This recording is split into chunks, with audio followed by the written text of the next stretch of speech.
ముందుగా మా పార్టీ తరపున హైదరాబాద్ నగర ప్రజల తరపున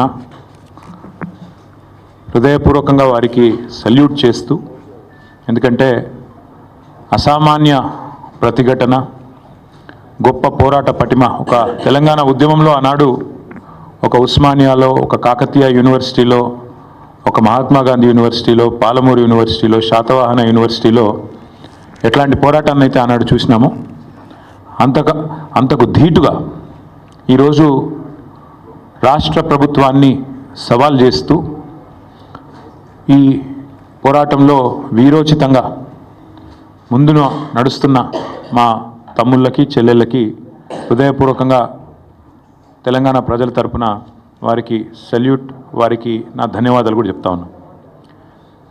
10 రోజులుగా ఇంత పెద్ద పోరాటం జరుగుతుంటే సహజంగా ప్రజాస్వామిక లక్షణాలున్న ప్రభుత్వం అయితే వారిని పిలవాలి, మాట్లాడాలి, వారి ఆందోళనలను విరమింపజేసే ఆలోచన చేయాలి.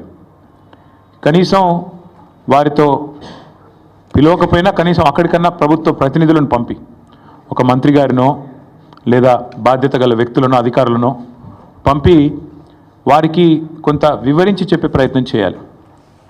కానీ ఈ ప్రభుత్వ వైఖరి ఎట్లా ఉంది? ఆందోళనలు చేస్తున్న విద్యార్థులను పట్టుకొని గుంటనక్కలు, అక్కడ జింకలు లేవు, గుంటనక్కలు ఉన్నాయని స్వయంగా ముఖ్యమంత్రి గారు మాట్లాడుతున్నారు. ఇంకొక మంత్రి గారు అయితే పేమెంట్ బ్యాచ్ అని చెప్పి విద్యార్థులను చిన్నగా చేసే విధంగా, వాళ్ళని అల్పంగా చూపే విధంగా ఇంకొక మంత్రి గారు నోరు బారేసుకుంటారు. ఉప ముఖ్యమంత్రి గారు అక్కడ జంతువులే లేవు, అదంతా ఏఐ జనరేటెడ్, ఆర్టిఫిషియల్ ఇంటెలిజెన్స్ ద్వారా జనరేట్ అయిన ఇమేజెస్ అని తన కృత్రిమ మేధస్సును ఆయన బయట పెట్టుకున్నాడు. ఇది పరిస్థితి. మేము ప్రభుత్వానికి చెప్పేది ఏమంటే, ఇది దాయాదుల పోరు కాదు, ఆస్తి తగాదా అంతకంటే కాదు. భూమి నీదా నాదా అని కొట్టుకునేందుకు రేవంత్ రెడ్డి ఆ పిల్లలకు వేలు విడిచిన మేనమామనో బాబాయో తాతనో కాదు. రేవంత్ రెడ్డి ఈరోజు 4 కోట్ల మంది ప్రజలున్న ఈ రాష్ట్రానికి ముఖ్యమంత్రి. అంటే ఈ రాష్ట్రంలో 4 కోట్ల మంది కట్టే పన్నులతో జీతం తీసుకునే ఒక ప్రతినిధి. నిజంగా చెప్పాలంటే రూలింగ్ పార్టీ అని మా పెద్దలు కేసీఆర్ గారు ఎప్పుడు చెప్తుంటారు, రూలింగ్ పార్టీ కాదు సర్వింగ్ పార్టీ అని పిలవాలంటారు. ముఖ్యమంత్రి అనేవాడు ఈ రాష్ట్రానికి బాసో, ఈ రాష్ట్రానికి నియంతనో, చక్రవర్తో, రాజో కాదు. ఒక పెద్ద పాలేరులాగా, ఒక పబ్లిక్ సర్వెంట్ మాదిరిగా పనిచేయాల్సిన బాధ్యతలో ఉన్న వ్యక్తి. మంత్రి అయినా, ఎమ్మెల్యే అయినా, ఎమ్మెల్సీ అయినా మేమందరం కూడా వేరే పబ్లిక్ సర్వెంట్స్, మేమంతా ప్రజాసేవకులం. ఈ విషయం మర్చిపోయి తనకు రాజ్యాంగబద్ధమైన పదవులు ఉన్నా అన్న విషయాన్ని పూర్తిగా ఇంగితం కోల్పోయి రేవంత్ రెడ్డి గారు చేస్తున్న దురుసు మాటలు, దురుసు వ్యాఖ్యలు ఏవైతున్నాయో వారికి కొన్ని విషయాలు నేను గుర్తు చేస్తూ ఉన్నా. మనందరం కూడా public servants, we are all public servants including you. ఇదేం పటేల్ పట్వారి వ్యవస్థ కాదు, ఇది నియంతృత్వం కాదు. ఇక్కడ ఎవరు రాజులు లేరు, చక్రవర్తులు లేరు. నువ్వు ప్రజల చేత ఎన్నుకోబడ్డ ఒక ఎమ్మెల్యేవు మాత్రమే. ఆ ఎమ్మెల్యేలు మీ కాంగ్రెస్ పార్టీలో మెజారిటీ మంది నిన్ను ఎన్నుకుంటే నువ్వు ముఖ్యమంత్రి అయినావు తప్ప నువ్వేమి రాజువు కాదు, నియంతవు కాదు. పేరుకేమో ప్రజాపాలన, కానీ చూస్తే మరి ఈరోజు ప్రజాస్వామిక స్ఫూర్తి అనేది కనీసం అణుమాత్రం కూడా మీరు చేసే ఒక్క పనులు కూడా కనబడతలేదు. ఎంత దుర్మార్గంగా మొత్తం దేశం మొత్తం చూస్తూ ఉంది. ప్రజాపాలన అనే అర్థానికి పాతర వేసి బుల్డోజర్లతో, జేసీబీలతో మేము పాలకులం, మీరంతా నా కాలి కింద చెప్పులాగా ఉండాలనే విధంగా మీరు బానిసలు అన్నట్టుగా ఒక విచిత్రమైన మానసిక రోగంతో కదా బాధపడుతున్నట్టుగా రేవంత్ రెడ్డి గారి ప్రభుత్వ వ్యవహారం ఉంది. మాట్లాడితే గవర్నమెంట్ భూమి, అసలు గవర్నమెంట్ భూమి ఏంది? రోడ్లు, చెరువులు, గుట్టలు, రాళ్ళు, రప్పలు, నేను గవర్నమెంట్ కాబట్టి నేను ఇష్టం ఉన్నట్టు చేస్తా, నా భూమి. Let me remind mister Revanth Reddy, government is a mere custodian, not the owner. People are the owners, you are just a custodian. నువ్వు ధర్మకర్తవు మాత్రమే. ప్రజల సొమ్ముకు, ప్రభుత్వ భూమి అంటే ప్రజల సొమ్ము అది, కాబట్టి ప్రజల సొమ్ముకు నువ్వు ధర్మకర్తవు మాత్రమే. You are a mere custodian for a very short time.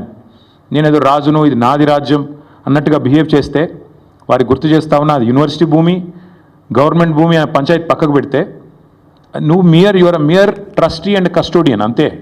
ధర్మకర్తవు తాత్కాలికంగా ఉన్నవాడు. దాన్ని కాపాడాల్సింది పోయి ఇష్టం వచ్చినట్టు పనిచేస్తాను, ఇష్టం వచ్చినట్టు వ్యవహారం చేస్తానంటే కుదరదు. రోజుకు 18 గంటలు పనిచేస్తానని చెప్పుకుంటాడు ముఖ్యమంత్రి గారు, కనీసం ఒక 10 నిమిషాలు మనిషిలాగా పనిచేయి. ఒక రియల్ ఎస్టేట్ బ్రోకర్ లాగా 18 గంటలు కాదు 20 గంటలు పనిచేయచ్చు. ఒక 10 నిమిషాలు 15 నిమిషాలు ఒక మనిషిలాగా, ఒక తండ్రిలాగా, ఒక తాతలాగా భవిష్యత్ తరాల మీద సోయితో పనిచేయని చెప్పి నేను ముఖ్యమంత్రికి చెప్తున్నా. నేను అడుగుతున్నా, నిన్న మా జగదీష్ రెడ్డి గారు కూడా అడిగినారు, ప్రభుత్వ భూమి అని చెప్తున్నారు పెద్దలు. ప్రభుత్వ భూమి అయితే దొంగల్లాగా ఎందుకు పోతున్నారు? అందరికీ దొంగల్లాగా ఎందుకు పోతున్నారు? ప్రభుత్వ భూమిలోకి అర్ధరాత్రి పోయి దొంగల్లాగా జేసీబీలు పెట్టి దొడ్డిదారిన పోయి పిల్లలు ఆందోళన చేస్తుంటే వారితో మాట్లాడకుండా దొడ్డిదారుని ఎందుకు ఈ ప్రయోగాలు చేస్తున్నారు? నెంబర్ 1. నెంబర్ 2, మీరే కదా కోర్టుకు చెప్పారు, మార్చి 27-28 నాడు ఒక పిల్ పబ్లిక్ ఇంట్రెస్ట్ లిటిగేషన్ ఒక ఎన్జిఓ వాటా ఫౌండేషన్ అని వారు ఫైల్ చేస్తే మీరే చెప్పారు కోర్టుకి 10 రోజులు సమయం ఇవ్వండి, మా జవాబు చెప్తాము, కోర్టులో మా కౌంటర్ ఫైల్ చేస్తాము అన్నారు. మరి ఆ 10 రోజులు ఏం పడిపోయిందని వాళ్ళ బుల్డోజర్లు పంపి అర్ధరాత్రి అపరాత్రిని లేకుండా ఉన్న చెట్లన్నీ కూలగొట్టి అక్కడున్న పశువులను చంపేసి అక్కడున్న పక్షులను గూళ్ళు చెదిరేటట్టు చేసి ఈ 10 రోజులు దొంగల్లాగా ఎందుకు వ్యవహారం చేస్తున్నారు? ప్రభుత్వ భూమి అన్నమాట నిజమే అయితే ఎందుకు ఈ దొంగ వ్యవహారం? ఎందుకు పగటిపూట పోవట్లేదు? ఎందుకు అర్ధరాత్రి దాడి చేస్తున్నారు?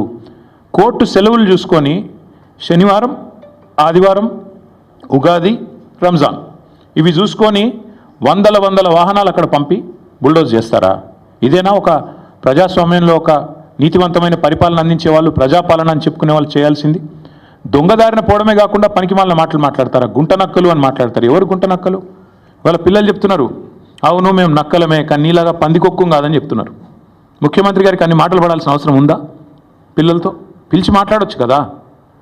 అరే ఇంత దారుణంగా, ఇంత అన్యాయంగా హైకోర్టు ఎన్నిసార్లు తిట్టిందండి? ఈ హైడ్రాతోని వీకెండ్స్ పని చేసుకుంటా, శనివారాలు ఆదివారాలు పని చేసుకుంటా, కోర్టు సెలవు దినాల నాడు హైడ్రాతో మీరు కొడుతున్నారు పేదల ఇండ్లు, ఇంకోసారి పిచ్చి చేస్తే హైడ్రాను రద్దు చేసి పారిస్తాను కూడా హైకోర్టు చెప్పలేదా? అయినా మీకు బుద్ధి రాదా నీ ప్రభుత్వానికి? బుల్డోజర్లు ఎందుకు పోతున్నాయి ఆదివారాలు శనివారాలు ప్రజల మీదకి? అంటే ఎన్నిసార్లు కోర్టు చెప్పినా, హైకోర్టు చెప్పినా, సుప్రీంకోర్టు చెప్పినా నీకు బుద్ధి రాదా? ఇంగితం రాదా నీ ప్రభుత్వానికి? అక్కడ పులులు లేవు, జింకలు లేవు అని పంచ్ డైలాగులు చెప్పడం ఏమింది నాకు అర్థం కాదు. అక్కడ ఏముందో కనీసం ఎప్పుడన్నా పోయినావా నువ్వు? పిల్లలు చెప్తున్నారు ఈరోజు, ఫుట్బాల్ ఆడడానికి వచ్చినాడు, భూముల మీద కన్నేసినాడు, ఇప్పుడు మమ్మల్ని ఫుట్బాల్ ఆడుతున్నాడు, మా భూములు గుంజుకుంటున్నాడు అని పిల్లలు చెప్తా ఉన్నారు.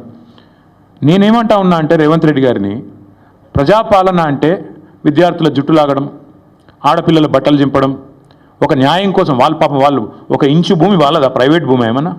ప్రజల కోసం, హైదరాబాద్ భవిష్యత్తు కోసం వాళ్ళు కొట్లాడుతున్నారు. అక్కడ చదువుకునే పిల్లల్లో 70-75% మంది పిల్లలు మన రాష్ట్రం వాళ్ళు కూడా కాదు. వాళ్ళు పాపం వివిధ రాష్ట్రాల నుంచి వచ్చి 2-3 ఏళ్ళు ఇక్కడ చదువుకొని 4-5 ఏళ్ళు చదువుకొని పిహెచ్డీ చేసే వాళ్ళు అయితే వెళ్ళిపోతారు వాళ్ళు. కానీ వాళ్ళకి హైదరాబాద్లో ఉన్న ప్రేమ మీద నీకు అరపైసా ఉందా? అనుమాత్రం ఉందా? వాళ్ళు హైదరాబాద్ కోసం వాళ్ళు పోరాడుతుంటే, హైదరాబాద్ భవిష్యత్ తరాల కోసం వాళ్ళు కొట్లాడుతుంటే కనీసం నువ్వు ముఖ్యమంత్రివి, 4 కోట్ల మందికి ప్రతినిధివి అన్న ఇంగితం నీకుందా? సిగ్గనిపిస్తలేదా? కనీసం డబ్బు కోసం ఇంత దిగజారాలా? ఇంత తప్పుడు పనులు చేయాలా? నిన్న జగదీష్ రెడ్డి గారు చెప్పారు, నేను మళ్ళీ చెప్తున్నా, 14,000 ఎకరాలు మేము హైదరాబాద్ ఫార్మాసిటీ కోసం సేకరించాం.